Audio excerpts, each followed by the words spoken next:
Humility means know who you are and have sober judgment. And passion means do not be lukewarm. Be wholehearted in all you do.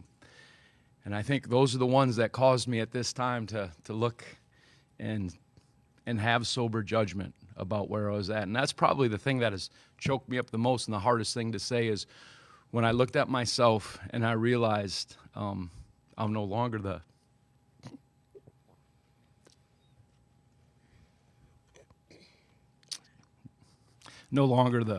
best coach to lead this program in this current environment. And if you're going to do it, you got to be all in. You got to have everything. And if you do it half-hearted, it's not fair to the university and those young men. You know, this game, I think it's right for players, student athletes to receive revenue. Please don't mistake me. I do. I think it is. But the game and college athletics is not in a healthy spot. It's not. And there needs to be change. And it's not going to go back. I think I was equipped to do the job here the old way. And that's who I am, and that's how it was. There's got to be collective bargaining. There has to be a restriction on the salary pool that teams can spend. There has to be transfer regulation restrictions. There has to be some limits on the agent involvement to these young guys. And there are good agents and there are bad agents, and they're driving some of this stuff that we're in. And I worry a lot about the mental health of the student athletes as all this stuff comes down. But this is a place that will not compromise and do it the right way. And I wish it could be me, but it can't. And when you know in your heart it's the time, you have to give it away. To be a better husband, I love Laurel with all my heart, and we're going to find out if you love me with all your heart, because I'm going to be around a lot more.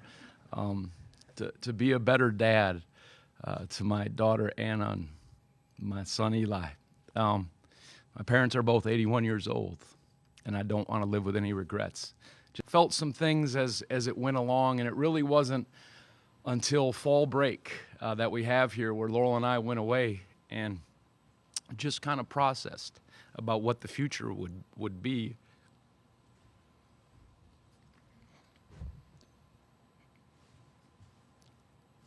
And that's where I kind of came to the realization that I can't do this. It's not fair to these guys and to this institution that I love so much to continue on when you know you're not the right guy for the job. And the reason I did it then instead of waiting, and I've always wanted this to be taken over by one of my staff members. I always have. And I just felt if I knew it was the time, instead of trying to delay it, I wanted these guys and the staff to have a couple scrimmages 3 weeks before they play games to get together and just to step out of the way and get away. And I go back to the reason why I came here. I was so excited to test myself as a coach against the Hall of Fame coaches, Coach K, Coach Roy Williams, actually Coach Gary Williams, Coach Boeheim. I wanted to see if I could, with my staff, who's the reason why we've had this success, who are here, could build a program in our unique way to compete against the Blue Bloods. And I was so intrigued and excited about being at a school that had academic excellence, and the degree mattered and it was important. And what happened, I hoped, I didn't know, was beyond probably my wildest expectations. To win 6 regular season ACC championships, 2 tournament championships, to be in Sweet 16s and Elite 8, win the national championship, and the hard losses in the tournament. It's all part of it. I wouldn't trade it for anything.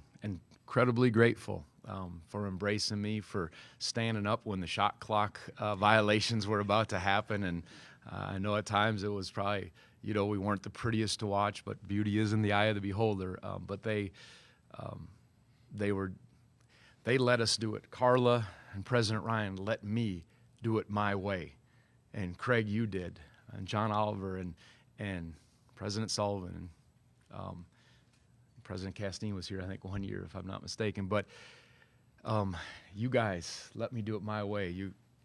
Whatever you need, you do it your way, we'll support you. That's rare. And sometimes you can get micromanaged, and you got to do it this way, that way. And I stand on all that. And the fans embraced, most of them. There's going to be critics. When you're the man in the arena, we did that with our team, there's always going to be critics. That's part of it. But overwhelmingly, they liked what they saw in terms of you can have it all at Virginia when you're here. And we tried to build that. So they were an unbelievable fan base. And the faithful ones when we weren't great, and then the ones we picked up, and the support that I've gotten, and I'm grateful, and I'll always have that special place in my heart. Thank you, everyone, for coming. Yep. Thank you. Thanks, everyone, for coming. Good job. Sorry, I got